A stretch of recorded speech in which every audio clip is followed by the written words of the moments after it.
Okay, back here with another Reaper tip, but this time we're going to work on the same song with the same piano problem, but instead of using volume evolutions, we're going to do something else where we're going to cut up this track.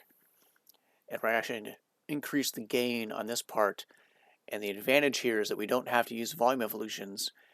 Still has the same effect of making Reaper think that the piano player played this part louder than they really did.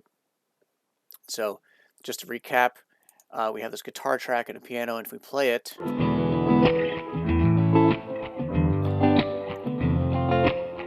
can see that the piano is too quiet, right?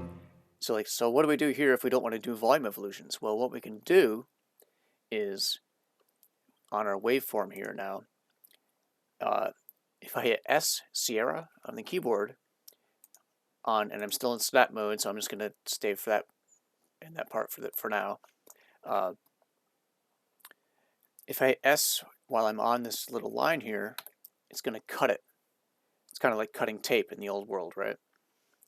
And so what I can do is cut it there, and then come over here where I think it needs to get kind of a little bit louder again, and cut it again. So now I have 3 segments of this wave file that are all separate, and now I can do things to those individually. And what I want to do with this one particularly is if I right-click it and go to Item Properties, one of the things you can do down here is adjust this, because it's its own clip now. I can actually boost the gain on this, and let me move this out of the way so we can see it. So we can see how if I move this around and apply it, like, oh, where'd it go? Bring it back up. It's going back. So what I can do now is to visually just kind of get this to where I think it looks about the same as the rest of the recording. And so that's great, right? Like, it looks maybe actually a little bit too loud. Let's bring it back a little bit. So it looks pretty close. I mean, maybe a little more. Maybe a little more. Get into the audio engineer phase of the brain. But, so it's pretty close, right? But, if I were to solo this track, these transitions are probably going to be a little rough. So like, we'll listen to this, see what it sounds like. Hear that jump? It's like, oh, it just jumped. Like, what is going on there? And you can see the next one even worse.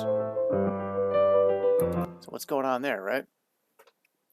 Well, so what we can do is, in between these transitions here, you get these icons. So if I hover over, you can see, like, here's like the actual line. And if I go to a little bit to the left, that's like the selected, like the more green clip here. And over the right, that's the one on the right. So if I were to grab that and then drag it over the top, it's going to automatically crossfade those 2 things for me. So if I do that, and then also do the same thing over here, like figure out which one I want to drag. So I'll do like from the inside of this, from like this guy, and drag it over there.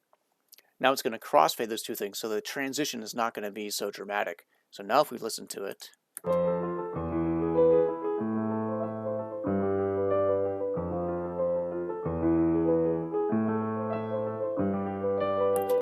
much smoother transition, right?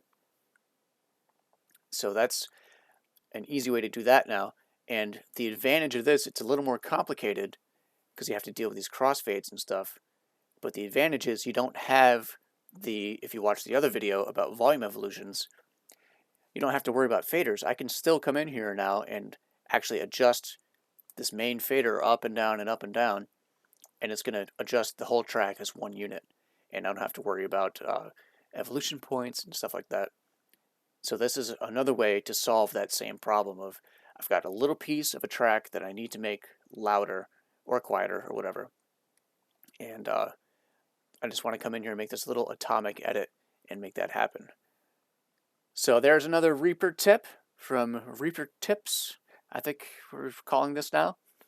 Reaper tutorials, something like that. Until next time.